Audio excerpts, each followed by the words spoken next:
Hey everyone, this is Jason. Today I'm going to do a quick how to play unstable unicorns. I have a bunch of component videos out there showing what cards are in each set that you can also watch. So I'm not going to go through every card in this game right on this video. I just want to do a quick overview on how it's played. Um, Basically, the end game of it is you're playing against you're two to eight players, I think. You play how you win is you want to get 7 unicorns out. So just gonna quickly go through the different cards in the set. So there are a couple different types of cards. Start off, there are white backed cards, black backed cards. All your white cards are all baby unicorns. All baby unicorns will have a purple symbol on the top, and it'll say creature. Let me see if we can zoom this in better or focus it any. It's going to say card type, unicorn, and it's a baby. This is to differentiate it in case it's something different. And then it has all babies have the same effect. If this card would be sacrificed, destroyed, or returned to your hand, it goes to the nursery instead. So anytime these leave the field or your hand, they always go back into the pile, so you can always keep reusing them over and over and over. Every player starts with one of these on the table, and your goal is to somehow get 6 more cards out. During your turn, you basically have 2 actions. You draw a card to start your turn, and then you can either play a card or draw another card. So if you don't have anything you want to play, you can draw another card, or you play one, and then it goes to each player. Cards you can play. The second type of unicorn are unicorn basics. These guys are darker purple to differentiate them quicker. They generally don't have any effects. The difference is if they get discarded, they go back in the discard pile. There are lots of cards that will reference basic unicorns or baby unicorns or just a unicorn in general. So like on my turn, I could opt to play down this basic unicorn. Now I have 2 unicorns. I only need to play 5 more to win. The third type of unicorn are magical unicorns. These are the ones you really want to get. They have special effects. This one, for example, and they have the blue symbol, says when this card enters your stable, you may also bring a basic unicorn directly from your stable into your hand. So your stable is any card you play down here on the field. So you want to have a stable of 7 at the end of by the end of the round to win. You also have other cards you can play back here, which are your magic and upgrade cards, which we'll get to later. So, if on my turn, I played my rainbow unicorn, which lets me bring a basic unicorn into my stable from my hand. So I play that. That would normally be my one turn, but with that effect, I have a basic unicorn here. I can play him as well. And just like that, I already have 4 unicorns out. Be on my 3rd turn. Although you have to compete against the other players, and they will have cards that will affect you, either help them quicker or hurt you. One of those types of cards, the first non-unicorn, are magic cards. They are green with a little star. All the unicorns all have little horns on the top, even though they're different colors. Again, just so you can quickly tell which ones are which. Magic cards are one-time use cards. You play them, then they're done. This one says, replace all unicorn in any player's stable with a baby unicorn from the nursery. All the replaced unicorns go to the discard pile. So, if it was my opponent's turn, and they played unicorn shrink ray on me, rather than playing one of their own unicorns, this would go to the discard pile. All 3 of my regular unicorns would go to a discard pile, and I would get 3 babies. So now it still leaves me with 4 unicorns. So you might be like, well, what was the point of that? With the current cards I had out, it probably wouldn't have made a difference. But you could get a unicorn that has a special effect. Such as we have the basic unicorn, or the magical unicorn here, the ginormous unicorn.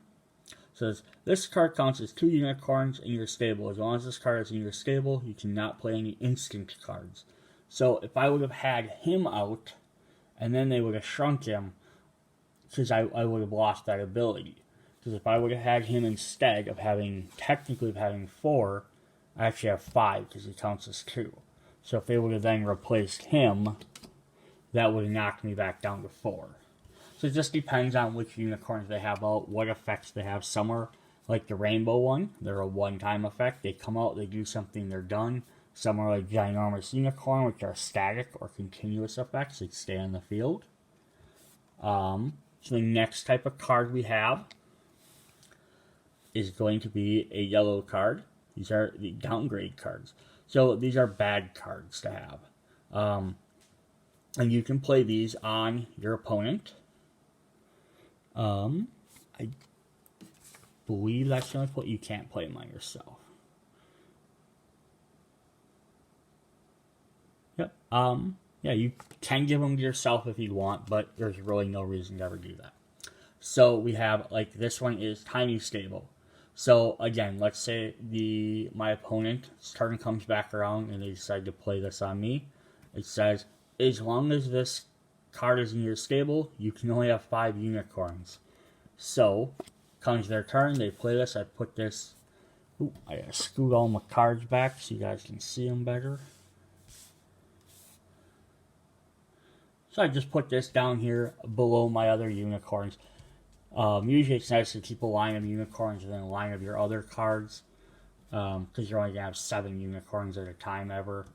But now I only have 4, so if on my turn I play another unicorn, that's it. I can't play any more unicorns until I get rid of this card. So if I again have my ginormous unicorn, which counts as 2, I can't technically play him because it would put me at 6 unicorns. So I can't play him until I get rid of this card. And that's one thing you can do, like hit someone with that kind of mid-game, and it can slow down their turn, stop them from doing stuff.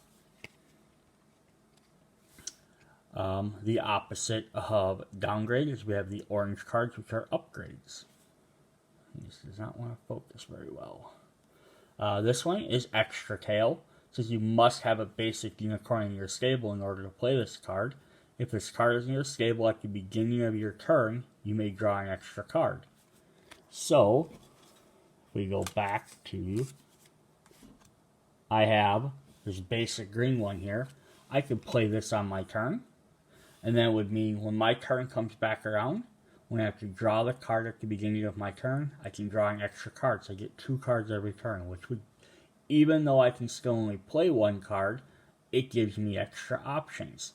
So if I had this in my thing, it would give me more of a chance to get rid of this tiny stable or do something different. But if they played that card that turned all my magic card, that turned all my things into baby, this would not work because I do not have a basic unicorn anymore. So this would be discarded because I no longer qualify to use it. The last type of card are the red cards with an exclamation point. These are Nay cards. In the base set, there's only Nay and Super Nay. In the expansions, there are various other Nay cards.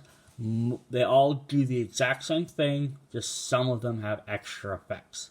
The basic thing they do is that when this card is played, when any player tries to play a card, stop that card from coming to play and send it to the discard pile. So this would have been a case of my opponent goes to play tiny stables to stop me. I'll be like, nay, no, don't do that. And then they would have to discard this card.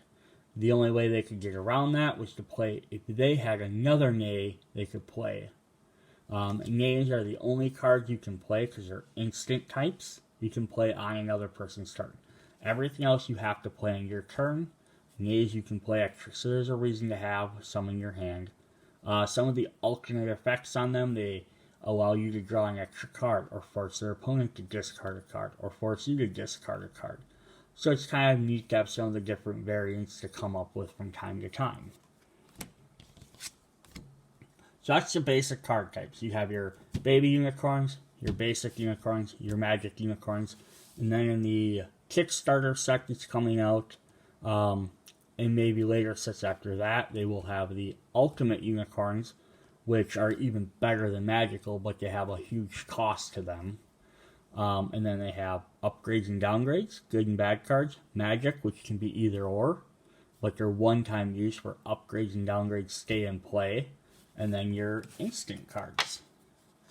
Some other things to go over for the game. It's as simple as that. Every turn, you draw a card, decide if you want to play that or something in your hand. If you want to play it, you play it. Otherwise, you can be like, nope, I don't want to use this one yet. I don't want to play anything. I can draw another card. Then your turn's over. End of your turn, if you have more than 7 cards, you discard down. So there is a reason to not keep drawing a ton of cards. If you have more players, you start getting up to 6 and 8 players. The limit from having 6 unicorns out drops down to, or having 7 to win drops to 6.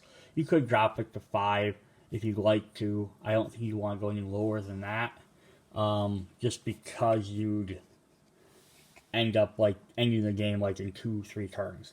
But if you have 8 people, you may not want it to last 7, 8, 9 turns. I haven't played with that many, so I can't say. Other effects that come in, and most of the cards are capitalized, is just says, the unicorn on the cob says when it enters your stable, so when I play this card, I get to draw 2 cards and then discard a card.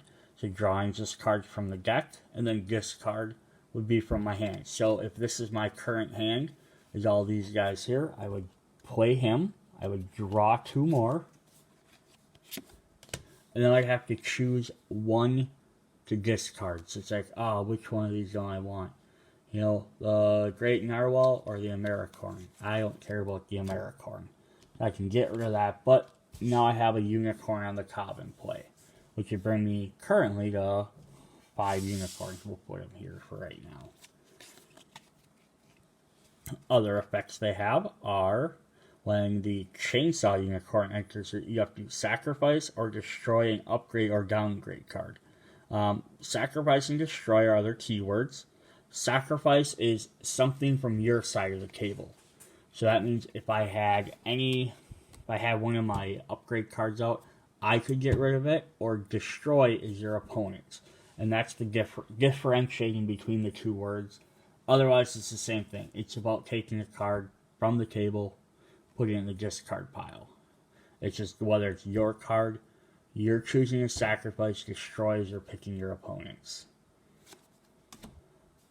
So with that, we have a destroy a unicorn card. So if I want to play unicorn poison, I can choose a card to destroy. Most of the time, you'd be like, I'll just destroy my opponents. Why wouldn't I? Because maybe they had played something, an upgrade or downgrade card, that requires a basic unicorn. So you could destroy your basic unicorn to get rid of that card too. Or you might have a card that has kind of a negative effect. I'm not sure, but it's nice that you have the option. And then we have some cards like the Great Narwhal here. It says when this card enters the stable, you may search your deck for a card with Narwhal in its name and add it to your hand. Then shuffle your deck. So as soon as I play him, I get to pick up the deck here, go through looking for a card that says Narwhal. I don't have these sorted out right now.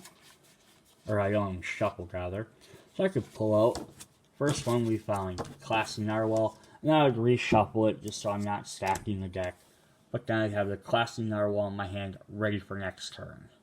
And then you can kind of link these guys together. You know, one does one effect, one does the other. So my next turn I play that. I got my 1, 2, 3, 4, 5, 6, 7. I win the game. That's as simple as it is. You just play a card. You play a card every turn. Or you draw a card. First player 7 wins. The expansion got some really neat effects. More draw things, different types. Again, babies don't do anything. Magical ones are good. Basic are in between. Alright, so that's basically how I play the game. So now if you guys haven't watched my component videos, you can go check those out. You at least have a better understanding of what some of the different cards and effects do. Alright, check you guys later. Bye.